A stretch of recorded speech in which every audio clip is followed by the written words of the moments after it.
Just a step through this door, Stanley thought to himself, that's all I need. If I can make it through this door... Not everyone is so lucky to have a bucket, but Stanley is a very lucky fellow. Very lucky indeed. Stanley clutched the bucket tightly to his chest and entered the door on his left.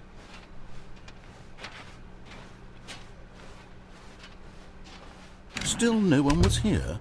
Stanley needed the bucket's warmth and comfort now more than ever. Perhaps his boss's office was where he'd find answers. Coming to a staircase, Stanley and the bucket walked upstairs to the boss's office.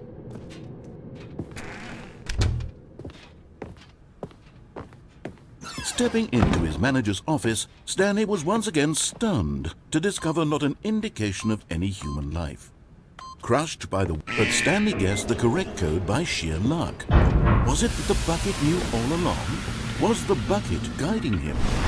Yes, this is certainly the most logical explanation.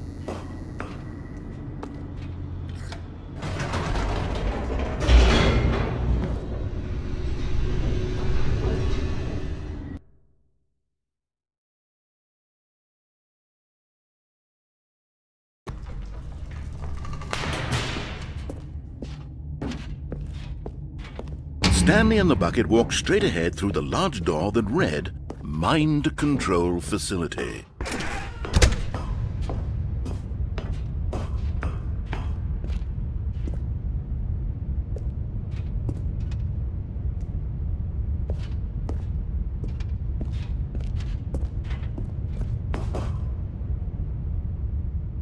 But just as Stanley was about to proceed further into the mind control facility, he tripped and fell over the railing and into the dark void below.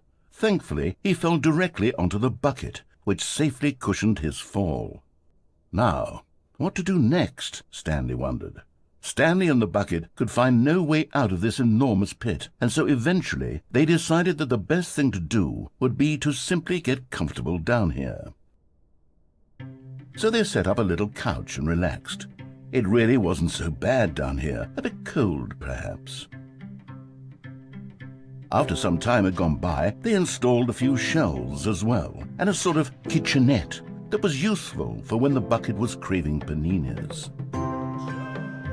But it wasn't until the rugs and the standing lamps came in that it really started to feel like a home. In fact, after some time, Stanley realized that it had been ages since he had even thought of the mind control facility at all.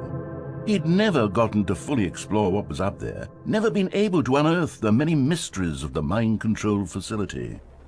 This lack of closure began to eat at him.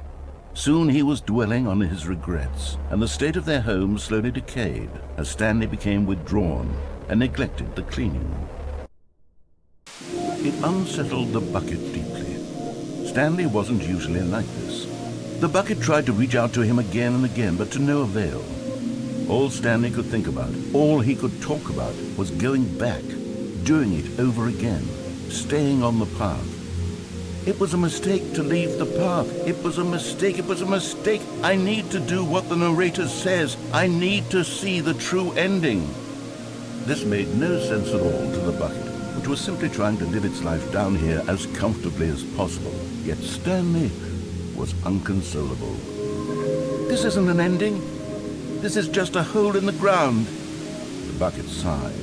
True, it wasn't an ending. But it's where we happen to be. And maybe, possibly, if we accept the reality of things, maybe this will become an ending eventually. It's what the bucket was counting on. The two of them waited for a very long time.